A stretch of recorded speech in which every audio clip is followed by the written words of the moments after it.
नमस्कार, आप exam tour देख रहे हैं। बीपीएससी टीआरई में अभी बहुत सारा सुधार की जरूरत है।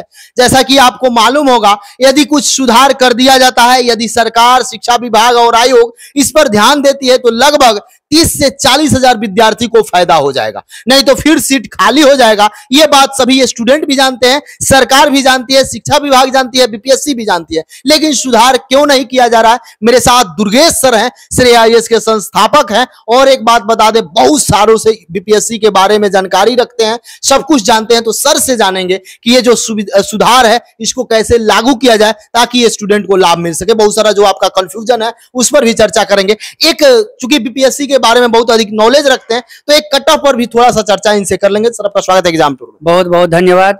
सर, बीपीएससी जैसे अभी टीचर भर्ती हो रहा है, 2 टीचर भर्ती हो गया, ये री एग्जाम है तीसरा। टीआरई 1 भी हुआ, वहां भी सीट खाली रह गया। टीआरई 2 भी हुआ, वहां भी सीट खाली रह गया। टीआरई 3 भी होगा, यहाँ भी सभी कई सारे अच्छे ऐसे बच्चे होंगे जिनका तीनों चारों जगह रिजल्ट होगा, वह सीट खाली रह जाएगा। आगे भी वो भरा नहीं जाता है, फिर नेक्स्ट वैकेंसी में ऐड कर दिया जाता है। इधर बहुत सारा परेशानी है। सर, क्या क्या सुधार चाहिए? देखिए, हमारे हिसाब से बीपीएससी को जो है सो 3-4 सुधार करने की जरूरत है। जिसमें पहला सुधार है कि मान लीजिए कि ये जो खाली रह जाता है सीट, ये बहुत बड़ा नुकसान है। क्योंकि अभ्यर्थी आपको सालों साल से तैयारी करते हैं और उनके लिए एक एक दिन जो है सो महत्वपूर्ण होता है। क्योंकि जब तक वो सफल नहीं होते हैं, क्योंकि परेशानी होती है, फ्रस्ट्रेशन होता है, पढ़ाई होता है, खर्च होते हैं। तो इसीलिए मेरा मानना है कि बीपीएससी और जो शिक्षा विभाग है, ये दोनों जो है सो आपस में एक कोऑर्डिनेशन करें, इनको जो है सो व्यवस्थित करें और इस व्यवस्था को दूर करें। और इसके लिए जो मेरा अपना सुझाव है वो ये है कि इसमें एक रिजल्ट और एक कैंडिडेट की व्यवस्था लाई जाए। मतलब 1 रिजल्ट 1 कैंडिडेट। इससे क्या होगा कि कोई भी व्यक्ति, तो मान लीजिए एक ही जगह से नौकरी करेंगे, अगर उनका रिजल्ट हो गया 4 जगह से और 4 जगह से हो गया तो 3 जगह तो खाली हो गया। तो इस स्थिति में 3 जगह के जो बच्चे का पद खाली रहा, वो आगे लोगों को भविष्य में नुकसान पहुंचाता है। कैसे लागू करेंगे? बहुत सारे लोग ये सोचते हैं कि लागू कैसे होगा। मान लीजिए 11th-12th में गए, उन कागजात नहीं मिला है अब उसको, तो इसलिए पहला तो 1 सीट 1 कैंडिडेट का जो है व्यवस्था है। अब यहाँ पर सबसे बड़ी बात है कि अगर किन्हीं भी लोगों का हर जगह सिलेक्शन हो गया, उसमें बहुत सारे ऐसे लोग होते हैं जो सभी परीक्षा के लिए पात्र होते हैं, कुछ लोग होते हैं जो अपने परीक्षा के लिए पात्र होते हैं। जो सभी लोगों चीजों के लिए पात्र हैं, वो क्या करेंगे, उनका सबसे पहले आप ऊपर से शुरू करिए। 11th-12th से जो है सो उनका काउंसलिंग करिए। उनमें अगर उनका उसमें हो जाता है, वहां पर उनका कागजात का वेरिफिकेशन करिए और उन डॉक्यूमेंट वेरिफिकेशन के बाद जो है उनका हो गया तो वहां उनको लॉक कर दीजिए। बाकी जगह का रिजल्ट जो है खाली करके फिर आप रिजल्ट दे दीजिए। फिर उसके बाद जो है 9th-10th में देखिए, 9th-10th में जिन लोगों का हो गया है उन लोगों को वहीं पर जो है लॉक कर दीजिए। इस तरह से आप अगर 11th-12th से लेकर के 1 to 5 तक पहुंचते हैं, तो मेरा लगता है कि जो सीट 30,000-40,000 सीट खाली होता है, वो रिजल्ट खाली नहीं होंगे।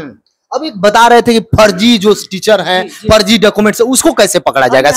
उसी पर जो है सो अब दूसरा स्टेप बता रहे हैं। दूसरा स्टेप में है कि मान लीजिए कि डॉक्यूमेंट वेरिफिकेशन, ये सबसे बड़ा चुनौती और चैलेंज वाला काम होता है। लेकिन आज डिजिटल युग का जमाना है, सभी एजुकेशन सिस्टम जो है सो डिजिटलाइज हो गया है। और जब 1 नेशन 1 इलेक्शन 1 कैंपेनिंग 1 रूल्स की बात कर सकते हैं हम, तो फिर 1 रिजल्ट और 1 डॉक्यूमेंट्स और 1 कैंडिडेट की संकल्पना क्यों नहीं आ सकती है? तो इसीलिए उसमें आपको करना क्या है कि जो एस्टेट है या सीटेट है, इनसे जितने भी रिजल्ट होते हैं उन पोर्टल को जो है आप ऑनलाइन कर लीजिए। वहां से जो है सो तुरंत आप वेरिफिकेशन कर लीजिए। दूसरी बात, अभी आप जाति है, आवासीय है, आय है, सारा डिजिटल बना रहे हैं आप। तो डिजिटल जब बना रहे हैं तो डॉक्यूमेंट वेरिफिकेशन में मुझे नहीं लगता है कि बहुत ज्यादा समय लगने की जरूरत है। इसमें एक इच्छा शक्ति की जरूरत है और उस तरह से डॉक्यूमेंट वेरिफिकेशन के नाम पर रिजल्ट को रोकना ये अच्छी बात नहीं है। मतलब सर, आपका कहना है कि जैसे एस्टेट हुआ तो बिहार के बीएससी बोर्ड लेता है, उससे बिहार सरकार या बीपीएससी या शिक्षा विभाग संपर्क कर ले, उतना पोर्टल मंगा ले। सीटेट है, सीटेट से पोर्टल मांग ले, और जाति आय वाला जो है हर ब्लॉक से अपना पोर्टल मांग ले और सबका मिला ले। तो इसमें 40 से 50 हजार से देखिए, आज जो अगर आप व्यवहारिक रूप में देखेंगे तो सिंगल विंडो सिस्टम का कंसेप्ट आ गया है। एक ही मान लीजिए कि फॉर्म पर, एक ही प्लेटफॉर्म पर, एक ही ऐप पर सभी तरह के जो व्यवस्थाएं हैं वो उपलब्ध होती है, तो फिर रिजल्ट के संबंध में खास करके हम लोग डॉक्यूमेंट वेरिफिकेशन के संदर्भ में सिंगल विंडो सिस्टम जो है बीपीएससी क्यों नहीं अपना सकती है? एक ही बार में जो है सो सभी प्रकार के वेरिफिकेशन क्यों नहीं हो सकता है? क्योंकि बिहार सरकार का ही वीडियो है और बिहार सरकार के ही मान लीजिए कि आयोग है और बिहार सरकार के ही मान लीजिए कि सारे इंस्टीट्यूशंस हैं जो डॉक्यूमेंट जारी करते हैं। तो इस स्थिति में ये यूनिफिकेशन अगर हो जाए और तो मेरा मानना है कि ये सिंगल विंडो वेरिफिकेशन सिस्टम जो है ये आगे चल करके जो है अभ्यर्थी के भविष्य और रिजल्ट को प्रभावित करेगा। आयोग का जो समय बर्बाद होता है ये भी जो है सो रुकेगी और साथ ही साथ जो मैक्सिमम रिजल्ट आपको बाधित होता है वो भी रिजल्ट आपको बाधित नहीं होंगे। अब सर थोड़ा सा आप बता रहे थे कि बहुत प्रयास किए, बहुत सारे मेहनत किए, बहुत अनुभव है सर, आपका कट ऑफ एक अलग आ रहा है, उस पर थोड़ा सा बता दीजिए 1 to 5 से। सबसे पहली बात है जो कट ऑफ होता है, कट ऑफ और जो लोग एग्जाम देते हैं दोनों में अंतर होता है, दोनों की परिस्थिति अंतर होता है। जो लोग एग्जाम देते हैं वो उनके पास अपना सॉफ्टवेयर होता है और जब वही प्रश्न बाहर आ जाता है तो उसको बनाने के लिए सारे एक्सपर्ट होते हैं, कंप्यूटर्स होता है, गूगल गुरु का जमाना है, अब एआई आ चुका है, तो उस आंसर को बनाने में और एग्जाम को देने में दोनों में अंतर है। इसीलिए अभ्यर्थी से सबसे पहले हम आग्रह करेंगे कि आप जो एग्जाम हॉल में दिए हैं वही कट ऑफ निर्धारित करेगा, नहीं कि बाजार में जो आंसर आ चुका है वो निर्धारित करेगा। अब यहाँ पर हम लोग चलें कि मान लीजिए कि इसका कट ऑफ क्या रहेगा। तो जब लोग एग्जाम दे करके आते हैं तो उस समय में जो 100 बनाते हैं तो 100 के 100 रहते हैं। इन चीजों को बताने में हम 2-3 चीज आपको जो है सो जो आपका ध्यान आकृष्ट कराना चाहेंगे वो ये कि सबसे पहली बार की 28,000 प्लस जो है इसमें सीट है। इसके अलावा जो है सो आपको 1 लाख 1.5 लाख जो है सो आपका जो है सो लगभग इसमें आवेदन हुआ है।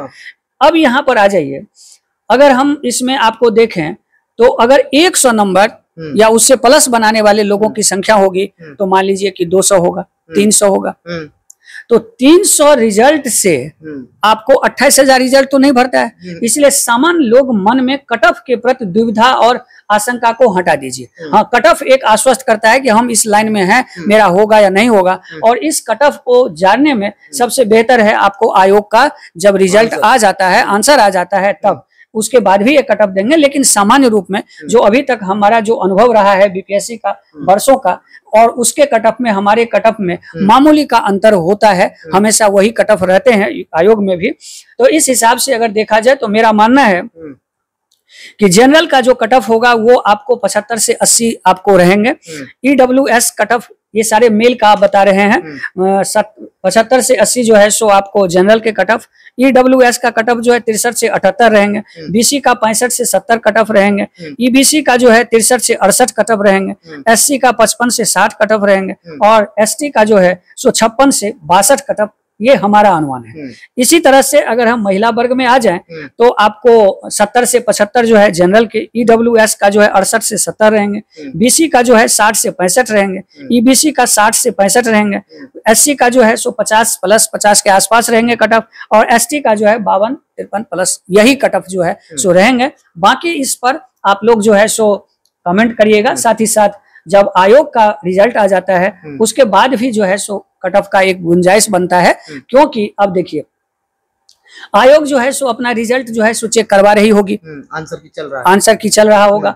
अब यहाँ पर आयोग के पास एक बहुत बड़ा हथियार होता है और वो होता है आपको ई विकल्प। ई विकल्प का जो चॉइस होता है, आयोग अपनी समस्याओं को दूर करने के लिए इस ई विकल्प का चयन करती है, क्योंकि अगर ई विकल्प कितना रखना है, कितना जाना है, किस तरह से आना है, क्योंकि वो उनका विशेषाधिकार हो जाता है। तो इस तरह से जो है जब उनका कट ऑफ आ जाते हैं तो उस हिसाब से जब हम लोग बनाते हैं तो उसकी ऑथेंटिसिटी और बढ़ जाती है। और आप लोग जो है कमेंट करके अपने अपने चीजों को जुड़िएगा कम्युनिटी में आकर के, और फिर जब वहां पर आएंगे तो फिर एक कट ऑफ आपको जारी करेंगे। ये जो है सो मेरा ये कट ऑफ है।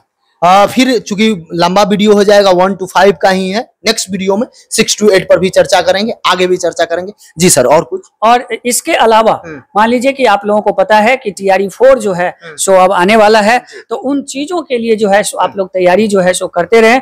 सही तैयारी अगर आपका रहता है तो सिलेक्शन कभी भी होता है, ये आप हमेशा याद रखिए कि व्यवस्था कुछ भी हो, लेकिन अगर आप तैयारी किए रहते हैं तो उसमें ये चीजें होते हैं। और इसी संदर्भ के लिए जो है सो हमने भी जो है सो सो सभी लोगों के लिए प्रयास कर रहे हैं। 60,000 प्रश्नों की श्रृंखला जो है सो अपने चैनल पर जो है सो प्रारंभ है, और बहुत जल्दी जो है सो हम ऐसे अभ्यर्थियों के लिए जो गुणात्मक है, विश्वास है श्रेयस की, उस विश्वास के साथ जो है सो एक प्रयास जो है TRE 4 के लिए शुरू की जाएगी। 60,000 प्रश्न है जिसमें TRE 4 वाले विद्यार्थी जाकर उसको जरूर देख लेंगे, जो तैयारी कर रहे हैं, जो नए स्टूडेंट हैं। कहाँ मिलेगा? तो फ्री ऑफ कॉस्ट आप YouTube पर जाइएगा, श्रेय IAS सर्च कीजिएगा, वहां पे आपको मिल जाएगा, और सर पढ़ाते हुए मिल जाएंगे। बहुत सारे शिक्षक हैं। सर समय देने के लिए बहुत बहुत धन्यवाद।